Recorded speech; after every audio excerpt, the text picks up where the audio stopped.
Hi everyone, this is Marianne with Akashic Inspirations, and this is going to be the Love Tarot reading for the month of May for the sign of Sagittarius. All right, so we start off the month, May 1st, with belting. So in honor of that, I've chosen these cards that represent the Celtic energy and its journey into the hidden realm by Barbara Moore and Julia Jeffrey. Apart from that, belting is a time of purification through fire and a uniting of the maids and the young men.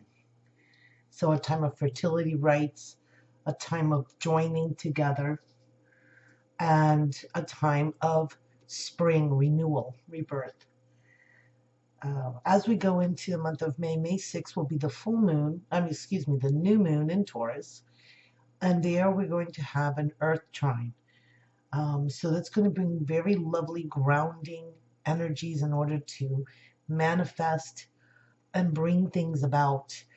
Although we are in retrograde and 5 planets at that, we are going to be able to have closure for certain things. That means completion for certain projects that perhaps you started in the past and now can come to fruition.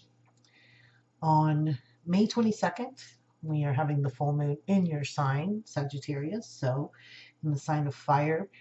But I think you'll find that there is a polarity between the masculine and the feminine at that time. And we'll go further into that when we do the full moon readings as well. If you feel that you need assistance through this time of retrogrades, this time of deep inner seeking and understanding and prioritizing of the things that are important to you, and you find you need some help, please go to my website, akashicinspirations.com. You can look at the readings there and see if there's any that resonate with you, and I will be happy to work with you on that. You also have available to you free daily readings on my Facebook page, and there's links in the comments below. And I just wanted to thank everyone who attends my live streams on Facebook. I did a full moon ceremony on full moon in Scorpio that was really, really wonderful. I totally enjoyed the interaction, and I really felt that I'm stepping out into this path of spiritual teaching. So, with that said, let's go ahead and go into the energies of Sagittarius for the month of May and see what our guides want us to know. So we have Page of Swords, 8 of Wands. So it looks like we're making some quick decisions as we go into the beginning of the month. This is the 10 of Swords, but reversed. Oh, okay. That's just way too many. I'll just want to jump right out. And we're doing, of course, a 9-card spread. Here we have the 3 of Pentacles. The Knight of Cups. Here is the 13, the Death card. Rebirth and transformation.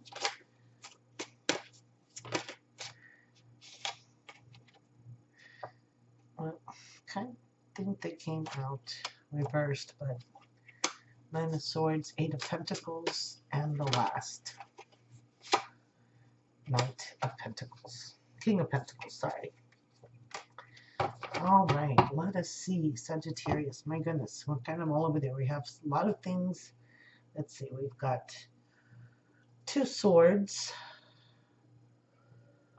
3 swords. So we have 3 cards that are swords, 3 pentacles, and a wand, and a major arcana.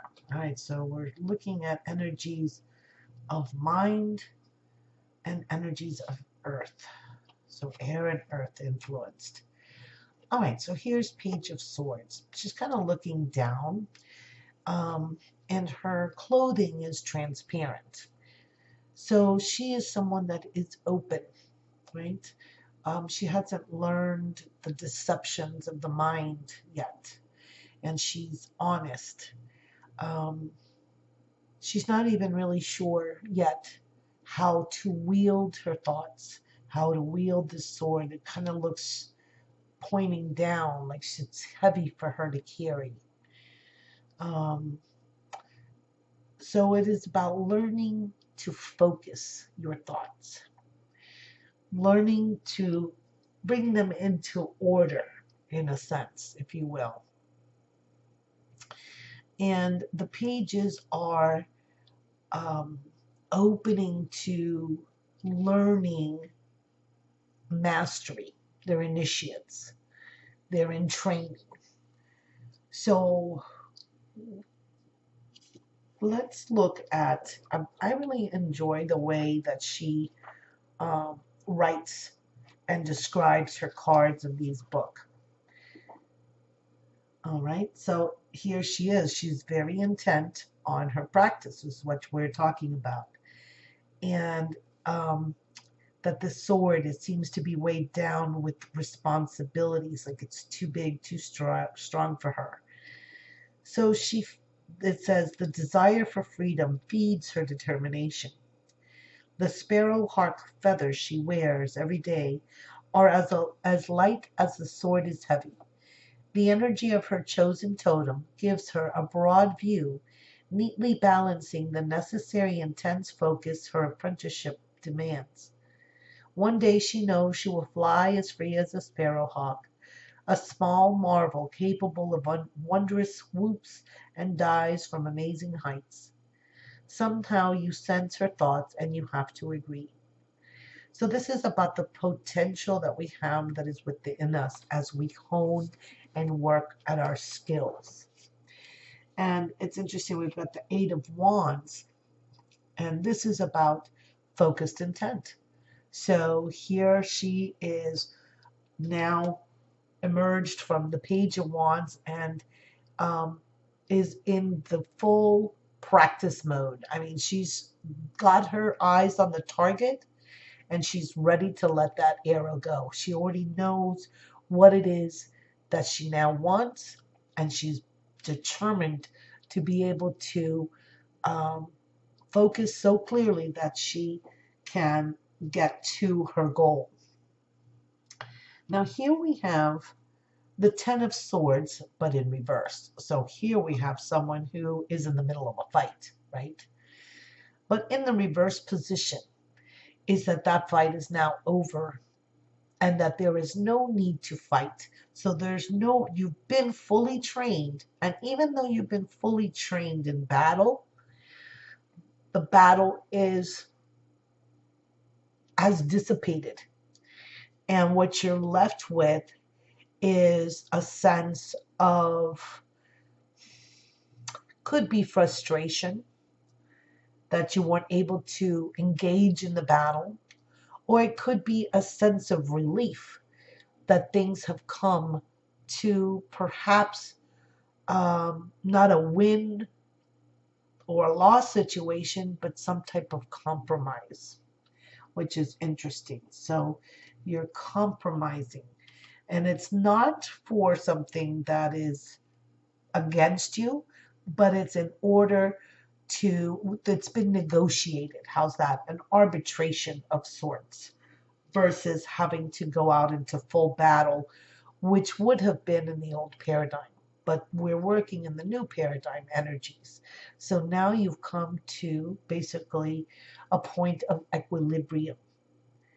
And so from here, this is interesting because here you're honing your skills of focus and thought, and here you're honing your skills of creation as the master, now he's no longer an initiate, but now you've gone into the realm of the artisan, of the craftsman, of the one who still has yet to reach his mastery, but he has learned enough to work in his profession and to work at molding his ideas into manifestation. So that's where you are at. Very interesting. And here we have the Knight of Cups. So here we have a youth who is a daydreamer, who likes to let his mind wander, who's not in a rush. And the whole journey for him is the point, not the destination. So he could probably be distracted to go over here and discuss and look at that, and then he goes over here, over there, and looks at the other thing. So it's his journey is very meandering. He just goes with the flow of his emotions and where he feels that he wants to be.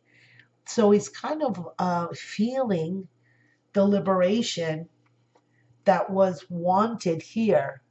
Now you've achieved it here, right? By being, um, allowing yourself to go with the flow, which is interesting because then you get the card of the rebirth and the death. So it is death to this old thinking and being reborn so that you take another track or another path or another um, you take another intention of how you're going to travel. Instead of being one of drama and discord, you're going to take the path of least resistance. And so now you are being reborn in that. And you've got to be careful. You've got to this Nine of Swords. Here we have the owl and all of these beautiful feathers. So you've got the angelic support. You have the connection to wisdom. And here, this person, she's crouched down, like waiting for something. She's waiting for something which I think will not come because of this card, the 10 being reversed up here. So she's imagined it. It's in her mind, right? She's imagined this big to-do and drama, and basically that's not what happens. And here is interesting. Look at the progression. The initiate, the craftsman, the master. And now you have mastered your thoughts. You have become the master of your skills, of yourself, of your ego. It's not that we do away with the ego. It's that we are able to use it in mastery. And here he's just creating. This to me is really stepping into solar plexus energy, by the way, because look at how yellow it is. So when you step into your solar plexus energy and you find your power, your center, your confidence, then you can create from that anything that you desire, anything that you wish. Very interesting. And the last card is the King of Pentacles, where you are fully supported, you are adored, you are loved above all other things. Look at this beautiful grandfather and young child, where she is just so believing that he's always going to be there supporting her, that she has no doubt that she is just in this beautiful dream of happiness, contented, being loved, being greatly loved. And that is what the universe is for us. This is how the universe is for us. We are supported and greatly, greatly loved. And I think, and it's funny because it reminds me of, Santa Claus. So this card reminds me of hearth and home, being together with your family for holidays, for the Christmas time. So I feel that from now until Christmas, this may be some of the things, this progression is going to carry on even through May. But this is the underlying theme I feel for this year for you. That's how strong it is. And knowing that you are coming into your mastery and that you are, and knowing that you are totally loved. Love the reading. I think these cards have given us some profound and disturbing and hopeful uh, guidance. So I I thank you for liking, subscribing, for listening, for sharing this time with me. I appreciate it. I know people's lives are busy, and that you've taken the time to watch this and to share it with others that are like-minded on your groups on Facebook and with others. I truly, truly do appreciate it. So I send you many, many blessings for this month, Sagittarius. Namaste.